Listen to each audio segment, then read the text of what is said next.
Everyone tells you the first $1,000 is the hardest one. That's rubbish. And believing it is exactly why your balance has been flat since autumn.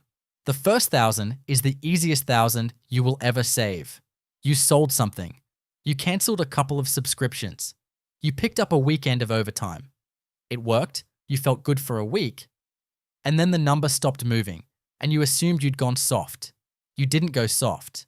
You ran out of things to sell, because those moves only work once, and nobody tells you that.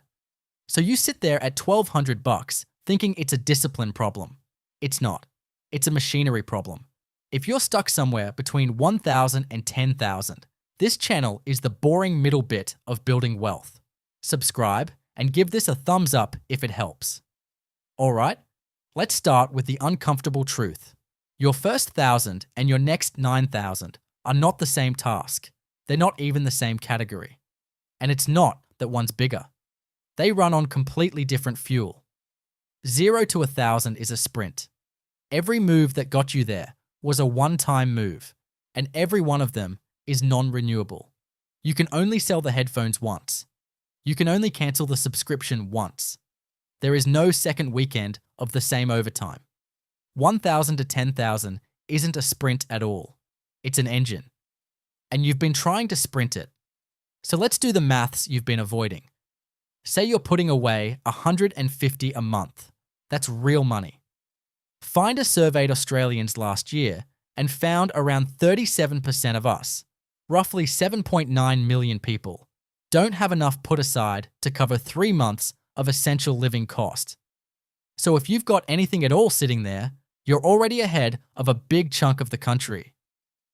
$9,200 divided by 150 a month. That's 61 months. 5 years. To get to $10,000. And that's if nothing breaks. No car repair. No dentist. No rego. 5 years of perfect behavior. For a number one good month at work would cover. Now you understand why you stalled. It's not motivation. You did the maths and your brain quietly filed the goal under not happening. Hold on to that number. 61 months. We're coming back to it. Because here's the thing. That calculation is only true if you change nothing. And this is where it gets interesting. There are exactly 3 things that move this gap. How much goes in, how often it happens without you, and how close the finish line looks. Most people force one of them. They save harder, they white-knuckle it, and they burn out in 6 weeks. Because willpower was never the input that mattered. Move all 3, and 61 months isn't 61 months anymore. It's not even close. Think of it like this. Getting to 1,000 is push starting the car. Shoulder into it, strain, it moves, it works. And you can't do it forever. Getting to 10,000 is starting the engine. Once it's running, you're not pushing. You're steering. Step 1. Kill the flat balance. Here's the problem. Your money is sitting where you can see it in an account you can reach in 4 seconds with your thumb, and it only arrives when you remember. Now, you might be thinking, but I do save every month. Sure. But do you save first, or do you save what's left? Because if it's what's left, you're not saving. You're rounding. Your brain treats visible, reachable money as available money. Doesn't matter what you name the account. If it's in the app, you open at the servo, it's spendable. So here's what you do today. 1 separate high-interest savings account at a bank you don't use daily. No debit card attached to it. 1 automatic transfer set for the day after your pay lands. Not when you feel like it. The day after your pay lands. And if you're paid fortnightly, split it in 2 and let it run twice. And here's the part that matters. Make the amount slightly uncomfortable. Not painful. Uncomfortable. If you're doing 150, make it 200. You'll adapt in about 6 weeks and you won't remember the 50. That's $50 a month you found by changing a date and a number. $600 a year. For a 5-minute setup. And before the comments start. Yes, the interest helps. But at this balance, the interest is a garnish, not the meal. Don't spend 3 weeks comparing savings rates to earn $11. the transfer is the whole game. Step 2. Rebuild the input. This is the part nobody wants to hear. Cutting got you to 1,000. Cutting will not get you to 10,000. There's nothing left in your budget worth $9,000. If you're already canceling subscriptions and making lunch at home, the next cut isn't $20 a month. It's your entire social life for 2 years. So the input has to come from the other side. Now, you might be thinking, mate, don't tell me to start a business. I'm not. Businesses are slow and most of them fail. I'm talking about mechanical income. Research from the E61 Institute using actual payroll data found that Australians who switch jobs see stronger earnings growth than those who stay put. And the gap is biggest for workers under 34. Ask for the shift. Take the certification your employer already pays for. Get your classification checked against the award or agreement you're actually under.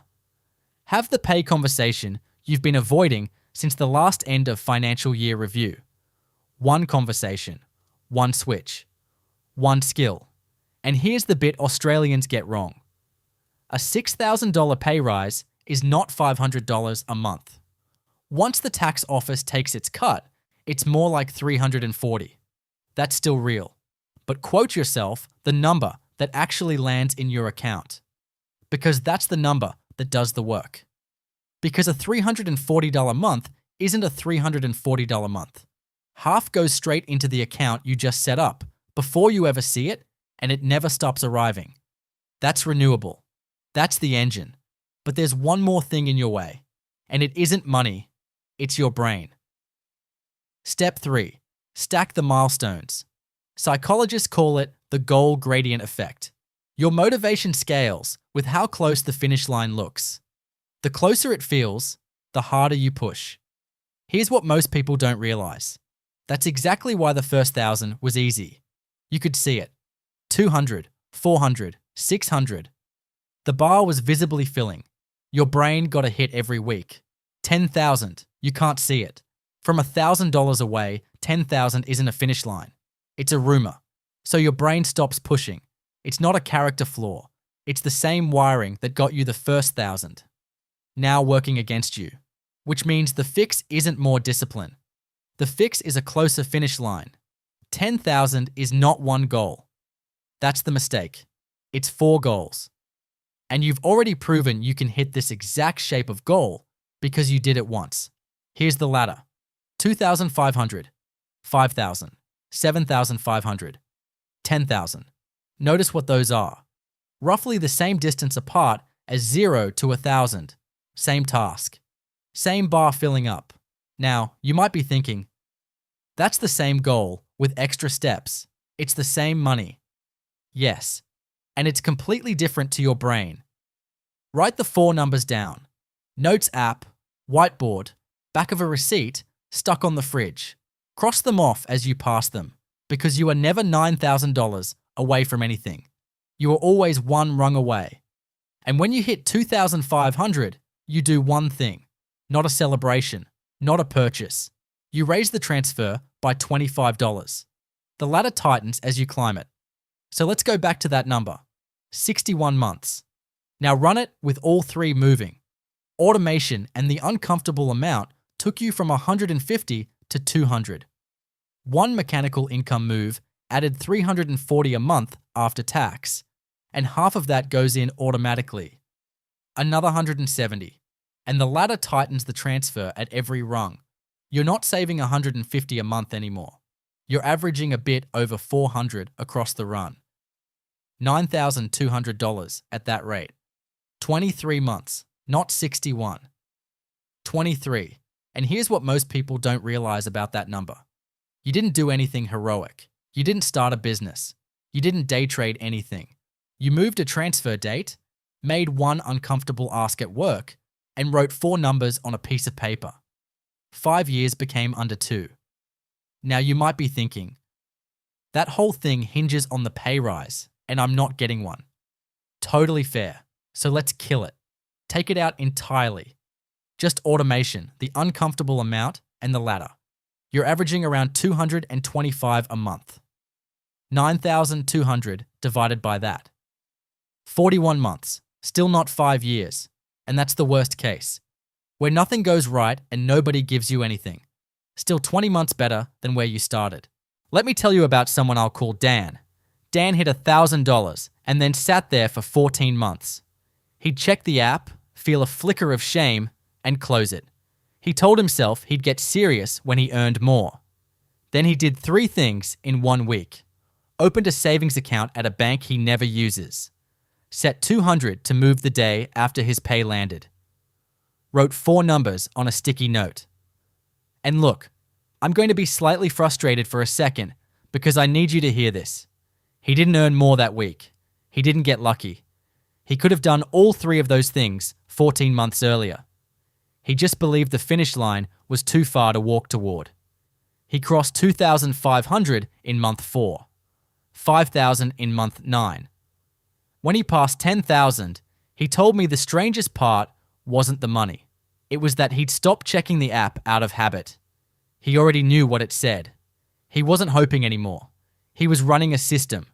So here's the realistic path from 1,000 to 10,000. First, kill the flat balance. Separate account, different bank, automatic transfer the day after your pay lands, an amount that's slightly uncomfortable. Second, rebuild the input. You cannot cut your way to 10,000. Get mechanical income and root half of it in before you ever see it. Third, stack the milestones. 2.5, 5, 7.5, 10. 4 goals, not 1. And fourth, let it run. The whole point of an engine is that it works when you're not thinking about it. Because here's the truth. 2 years from now is going to arrive whether you set the transfer up or not. You'll open the app out of habit the way you do now. The only question is whether it still says $1,200 or whether you stopped needing to look. Because the gap between 1,000 and 10,000 was never about the $9,000. It was about how long you were willing to believe it couldn't be done. If this helped you think about that gap differently, hit subscribe. And I'm curious about one thing. What's your number right now? Not what you want it to be, what it actually is today. Drop it in the comments, because the people who say it out loud are the ones who move it.